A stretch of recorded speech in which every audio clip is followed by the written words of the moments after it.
You know, if you miss one of our shows, you'd like to listen to it again, you can always go to our website. We put our past shows on there. And you can also subscribe to our podcast on iTunes and get the latest show sent right to your phone or any device that you want. Hi, guys. Thanks for taking my call. Happy to do it, Dan. This is kind of a segue on your last commercial, but I know that it's important to do the fertilizing at least once or twice a year, but it's also important for old Dan's pocketbook if he can save a little money on the fertilization. So I'm asking triple 12. How would that go on the drought-stricken yard this year if I'm careful about putting it on, maybe trying to apply it before rain? This, Dan, is a doable thing. Now, there are many, many reasons why you pay why you sometimes have to pay the greater price for a slow release or slower release and a different kind of breakdown. However, I can remember as a boy, my dad had certain penchants, and one was his lawn. As a farm kid with no appreciation for grasses other than to feed the cows, he developed into a lawn nut, and he used triple 12, or we used triple 12.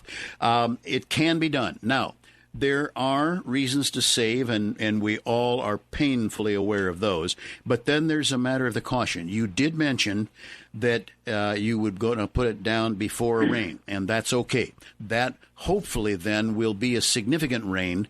By that meaning, an hour, a shower of significance, so that it does indeed break the fertilizer down and get it down into the ground. If it's just what I call a piddling little rain, then you better go out and set up the sprinkler and finish the job. Because once what I call regular fertilizer releases, it's bad terminology, but it's hot.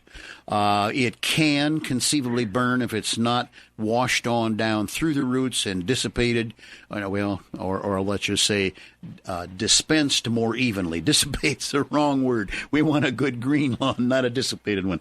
I would tell you, with caution, this can be done. It has been done in years in the past, and fortunately, I guess I came along when old Mr. Scott was heavy into grass seed, then how to keep it green and please the public and so on. So I have indeed switched over to paying the bigger bill, or now even to have someone else do it, to get the uniform feed that a slower release gives. There is no harm to be done, pure and simple, unless it stays too undiluted for too long. So what will then happen, which is positive, you get a flush of green right quick, mow like crazy, and then it'll all go away again, and then you can do it again, both times in the fall, and save $1 up front. I'm not sure that you actually gain in lawn care, however. The longer, slower dilution and use is indeed a benefit. So squeeze the pocketbook. Cut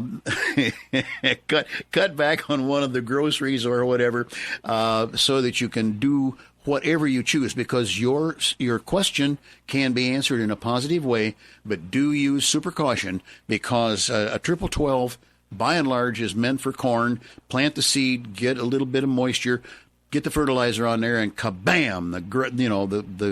It is a grass. The corn is up to shoulder high now by the 4th of July. So it can be done, but there are reasons not to.